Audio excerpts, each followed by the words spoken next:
Film की शुरुआत होती है सोयोन से, एक लड़की जो अपने होम टाउन जा रही है अपनी मम्मी को देखने, उनका हालचाल पूछने।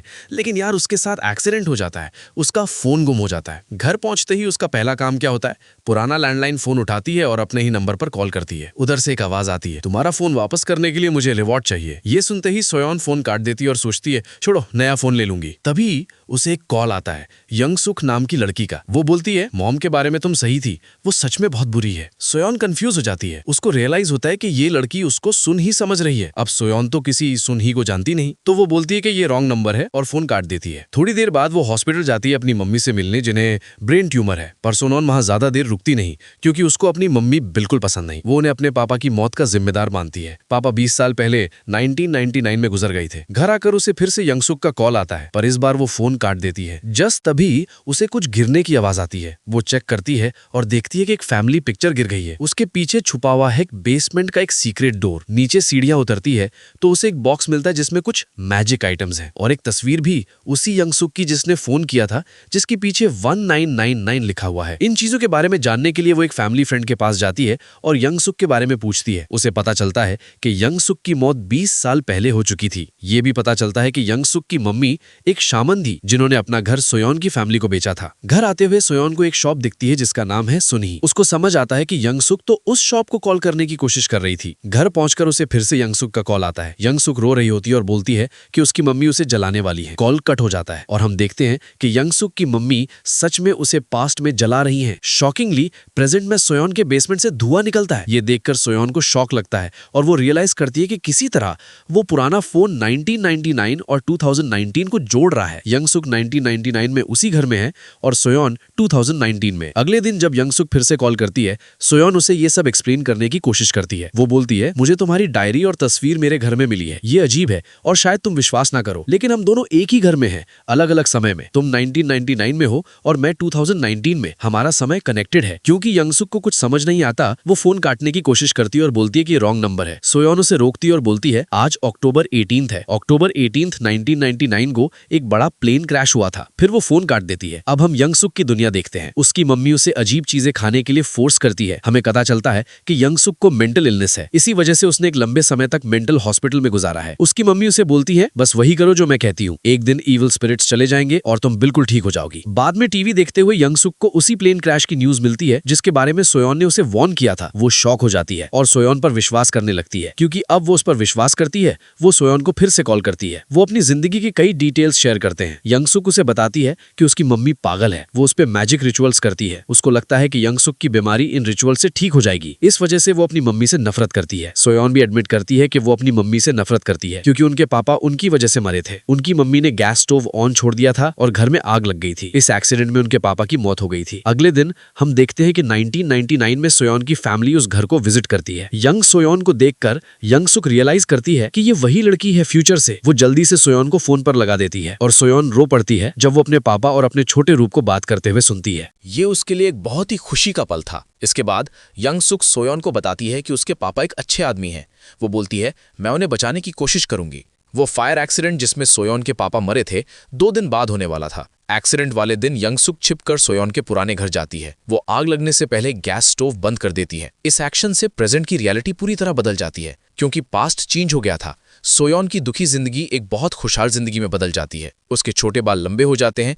इस नई जिंदगी में उसके पास एक मॉडर्न फोन है और एक खूबसूरत कमरा है और सबसे इंपॉर्टेंट उसके पापा जिंदा हैं और उसके साथ रह रहे हैं। इसी वजह से सब कुछ इतना परफेक्ट है। उसके पैर पर अब कोई बर्न मार्क नहीं है। ये देखकर सोयोन बहुत एक्साइटेड हो जाती है। उसे रियलाइज होता है कि पास्ट चेंज करने से प्रेजेंट चेंज हो जाता है। ये पूरी टाइमलाइन अपडेट कर देता है। सोयोन अपने पापा को गले लगाकर बहुत खुश है। इधर यंगसुक अपने घर की दीवार पर एक हैंडप्रिंट बनाती है। अचानक वही हैंडप्रिंट प्रेजेंट में सोयोन के घर में दिखाई देता है। सोयोन देखती है कि एक छोटा सा चेंज भी फ्यूचर को बदल सकता है। वो इन चेंजेस के लिए बहुत खुश और ग्रेटफुल है। लेकिन 1999 में यंगसुक की जिंदगी अभी भी खराब है। उसकी मम्मी अभी भी उसे टॉर्चर कर रही है और वो बहुत दुखी है।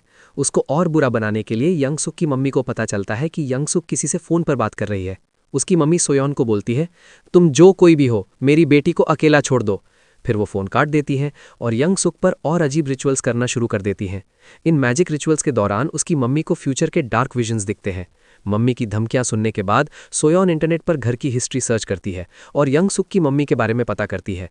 उसे पता चलता है कि उसी दिन उसकी मम्मी को अपनी बेटी यंग सुक को डार्क मैजिक रिचुअल के दौरान मारने के लिए अरेस्ट किया गया था। डर कर सोयॉन यंग सुक को कॉल करती है और उसे वार्न करती है कि उसकी मम्मी उसे आज मार देगी। डरा हुआ यंग सुक छुप जाती है। हम देखते हैं कि उसकी मम्मी सच में उसे नाइफ के साथ मारने आ रही है, लेकिन उसके स्ट्राइक करने से पहले यंग सुक उसका हाथ पकड़ लेती है और पूछती है कि वो ऐसा क्यों कर रही है। मम्मी बोलती है कि यंग सुक फ्यूचर में बहुत से लोगों को मारेगी और इसलिए उसे आज मारना होगा। मम्मी उसे स्टैब करने की कोशिश करती है, लेकिन यंग सुक फाइट बैक करती है। यंग सुक अपनी जान बचाने के लिए नाइफ उठा लेती है। वो अपनी मम्मी को मार देती है। सोयॉन फोन उठाती है और सुनती है कि यंग सुक ने अपनी मम्मी को मार दिया है और बॉडी फ्रीजर में छुपा दी है। यंग सुक जानती है कि वो आदमी पुलिस को बता देगा, इसलिए वो उसे भी मारने का फैसला करती है। अचानक प्रेजेंट में रियलिटी फिर से बदल जाती है। सोयॉन के स्वेटर पर स्ट्रॉबेरी जूस गायब हो जाता है। क्योंकि स्ट्रॉबेरीज लाने वाला आदमी मर चुका है, स्ट्रॉबेरीज भी गायब हो जाते हैं। डर कर सोयॉन बाहर जाती है और देखती है कि उसका स्ट्रॉबेरी फार्म गायब है। पूरी जगह एक खाली खंडर है। उसे पता चलता है कि फार्म 1999 में बंद हो गया था। परेशान होकर वो पुलिस स्टेशन जाती है फैमिली फ्रेंड के बारे में पूछने। एक बूढ़ा ऑफिसर पूछता है, तुम उस आदमी के बारे में क्यों जानना चाहती हो जो 20 साल पहले मर गया? मुझे बस जानना है, सोयॉन कहती है। ऑफिसर 1999 की एक पुरानी पुलिस डायरी निकालता है। उसमें से पढ़ते हुए वो एक्सप्लेन करता है कि यंग आदमी को 1999 में यंग सुक नाम की सीरियल किलर ने मारा था। उसने अपनी मम्मी को मारा, फिर उस यंग आदमी को। वो अभी भी इसके लिए जेल में है। और क्या हुआ ये जानने के लिए सोयॉन सुनही नाम के लोकल शॉप पर जाती है। जब यंग सुक ने पहली बार सोयॉन को कॉल किया था, उसने सुनही को मांगा था। सोयॉन शॉप ओनर से यंग सुक के बारे में पूछती है। सुनही एक्सप्लेन करती है कि यंग सुक एक पागल औरत है। उसने बचपन में मुझे टॉर्चर किया था। अगर उसकी मम्मी नहीं होती तो मैं मर चुकी होती। वो अपने पैर पर एक बर्न स्कार दिखाती है जो यंग सुक ने उसे दिया था। अब हम पास्ट में यंग सुक को देखते हैं। पुलिस मिसिंग यंग आदमी को ढूंढ रही है और वो यंग सुक के घर विजिट करते हैं। उसके बारे में पूछने पर यंग सुक बोलती है कि उसने उसे कभी नहीं देखा। वो हर किसी पर ऐसे चेंजेस करना शुरू कर देती है जो सामने वाले की जिंदगी बर्बाद कर सकता है। वो हर चीज को कंट्रोल करने की कोशिश करती है। यंग सुक बहुत शांत रहती है। वो ऐसे एक्ट करती है जैसे उसे कोई परवाह नहीं और बस टीवी देखती रहती है। यहाँ सोयॉन यंग सुक को कॉल करती है और बताती है कि वो जिंदगी भर जेल जाएगी। ये सुनकर यंग सुक शॉक हो जाती है। वो अभी अपनी मम्मी से फ्री हुई थी और अब वो जेल जाएगी। सोयॉन दुखी और गुस्से में है। वो पूछती है, तुमने उन्हें क्यों मारा? यंग सुक सवाल को इग्नोर करती है और सोयॉन से मदद मांगती है। वो बोलती है, फ्यूचर में पुलिस रिकॉर्ड्स देखो और मुझे जेल जाने से बचाओ। लेकिन सोयॉन एक किलर की मदद करने से मना कर देती है। ये सुनकर यंग सुक बहुत गुस्से में आ जाती है, क्योंकि उसने सोयॉन के पापा की जान बचाने के लिए अपनी जान रिस्क की थी और अब सोयॉन उसकी मदद नहीं करेगी। इधर पुलिस को पता चलता है कि यंग सुक को मेंटल इश्यूज हैं, जिसका मतलब है कि वो डेंजरस है और कुछ भी कर सकती है। 1999 में छोटी सोयॉन और उसके पापा घर पहुंचते हैं। वो यंग सुक की मम्मी के बारे में पूछना चाहते हैं। उन्होंने अभी घर खरीदा था और ऑफिस में फाइनल पेपर्स साइन करने का इंतजार कर रहे थे। ये यंग सुक को सोयॉन से बदला लेने का परफेक्ट मौका देता है। वो अंदर इन्वाइट करती है और छोटी सोयॉन के सामने उसके पापा को वायलेंटली मार देती है। 2019 में अडल्ट सोयॉन अपने पापा के साथ कार ड्राइव कर रही होती है, लेकिन क्योंकि उसके पापा अभी पास्ट में मरे हैं, वो प्रेजेंट में कार से अचानक गायब हो जाते हैं। सोयॉन जानती है कि इसका मतलब है कि यंग सुक ने उसे मार दिया। रो रो कर वो घर वापस आती है और देखती है कि घर फिर से पुराना और खंडहर लग रहा है। इस बार उसकी कोई भी चीज़ अंदर नहीं है, क्योंकि उसके पापा मर गए। उन्होंने कभी घर को ओन ही नहीं किया। लेकिन शॉकिंगली पुराना फ़ोन अभी भी वहीं है। ज़मीन पर खून से लिखा है, Soyeon pick up the phone. Soyeon phone उठाती है और चीखती है, तुमने ऐसा क्यों किया? यंग सुक जवाब देती है, मैंने तुम्हारी मदद की, लेकिन तुमने मेरी मदद करने से मना कर दिया, तो मैंने अपना बदला लिया। अब तुम्हारी 8 साल की सेल्फ मेरे ठीक सामने बैठी है। अगर तुम चाहती हो कि मैं उसकी जान बख्श दूं, तो तुम्हारे पास सिर्फ 1 घंटा है। पुलिस रिकॉर्ड्स देखो और मुझे बताओ कि पुलिस को मेरे खिलाफ क्या एविडेंस मिलेगा जिसे मैं डिस्ट्रॉय कर सकूं। इंटरनेट सर्च करने के बाद सोयॉन यंग सुक को कॉल करती है, उसे एक एड्रेस देती है और बोलती है कि 5 PM से पहले वहां पहुंचे। यंग सुक सुनती है और उस जगह जाती है। एग्जैक्ट 5 PM पर वहां एक बड़ा गैस एक्सप्लोजन होता है। सोयॉन ने यंग सुक को मारने और उसके बुरे कामों को खत्म करने के लिए ये प्लान किया था। लेकिन यंग सुक बर्न इंजरीज के साथ जिंदा बच जाती है। वो घर वापस आती है गुस्से में। वो सोयॉन को कॉल करती है और बोलती है, तुमने मुझे मारने की कोशिश की, तुमने मुझे धोखा दिया और अब तुम्हें इसकी कीमत चुकानी पड़ेगी। वो छोटी सोयॉन के पैरों पर उबलता हुआ पानी डाल देती है। इससे अडल्ट सोयॉन को प्रेजेंट में बहुत भयानक दर्द होता है। उसके पैरों पर अचानक बर्न स्कार्स आ जाते हैं। पास्ट की इंजरीज इंस्टेंटेनियसली प्रेजेंट में उसके बॉडी पर आ जाती हैं। यंगसुक 1999 में सोयोन की मम्मी अपने हस्बैंड को ढूंढते हुए आती हैं। वो ऑफिस में उनका इंतजार कर रही थी। क्योंकि वो कभी वहां पहुंचे ही नहीं, वो एक पुलिस ऑफिसर के साथ यंगसुक के घर आती हैं।